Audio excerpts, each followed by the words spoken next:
Welcome to kids बच्चा TV. हर रोज की तरह बच्चे आज भी समय पर आ गए थे अपनी दादी के पास। उन्हें कहानियाँ सुनना अब तो इतना भाने लगा था कि किसी और चीज़ में मन ही नहीं लगता था। बस स्कूल जाते, स्कूल से घर आते ही सीधे दादी के पास भाग कर आते थे।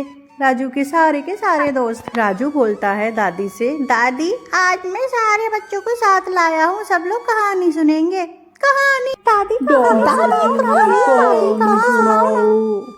अरे अरे अरे मेरे प्यारे बच्चों, सुनाती हूँ। भगवान नारायण ने वराह अवतार लिया और पृथ्वी का उद्धार किया। कथा की शुरुआत होती है दैत्यराज हिरण्याक्ष से।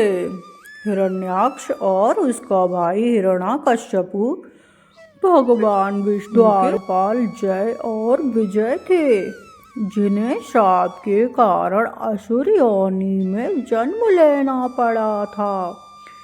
हिरण्याक्ष ने कठोर तपस्या करके ब्रह्मा जी से वरदान मांग लिया कि उसे न तो कोई देवता, न असुर और न ही कोई मानव मार सकेगा।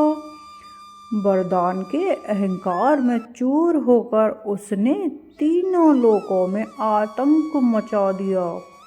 वह इतना शक्तिशाली था कि उसे धरती यानी पृथ्वी माता को भी चुरा लिया और उसे ले जाकर रसातल पाताल की गहराइयों में छुपा दिया, जहाँ जल ही जल था। जब धरती जल में डूब गई तब सृष्टि की रक्षा के लिए ब्रह्मा जी ने भगवान विष्णु का ध्यान किया।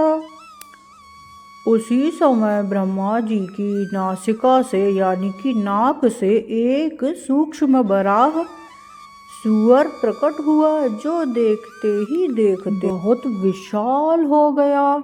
यह भगवान विष्णु का वराह अवतार था यानी कि सूकर।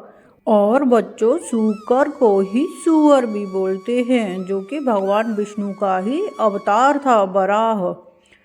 भगवान वराह गर्जना करते हुए समुद्र की गहराइयों में उतर गए। वहां उन्होंने अपने दांतों से यानी कि थूथन की सहायता से पृथ्वी को खोज निकाला। जब वे पृथ्वी को अपने दांतों पर उठाकर ऊपर ला रहे थे तब हिरण्याक्ष ने उन्हें चुनौती दे डाली। फिर क्या? भगवान वराह और हिरण्याक्ष के बीच भीषण युद्ध छिड़ गया। अनंततः भगवान ने अपनी शक्ति से उस महाबली असुर का वध कर डाला और अधर्म का अंत कर दिया।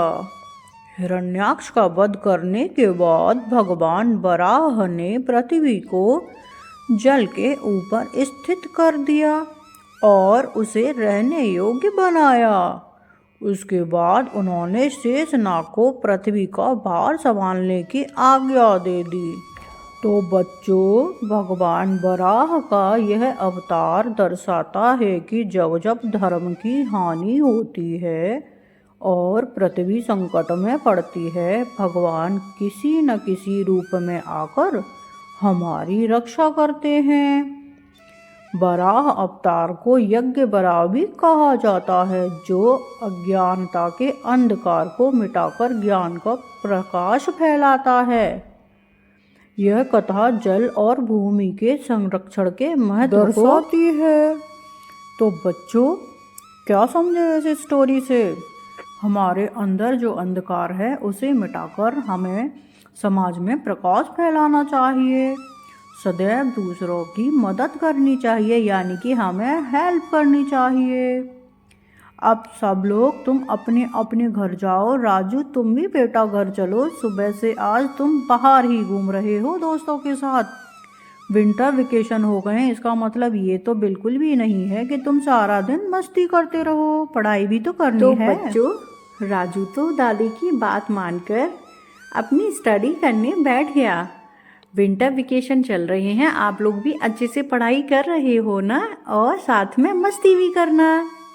चलो मिलते हैं एक और नए वीडियो में नई कथा के साथ। तब तक के लिए अपना और अपनों का ध्यान रखना। अगर आपको ये कहानी अच्छी लगी हो तो जल्दी से वीडियो को लाइक कर दो, चैनल को सब्सक्राइब कर दो और बेल आइकन ऑल पे जरूर दबाना, जिससे कि दादी की आने वाली कहानी आपको जरूर मिलेगी। Bye bye.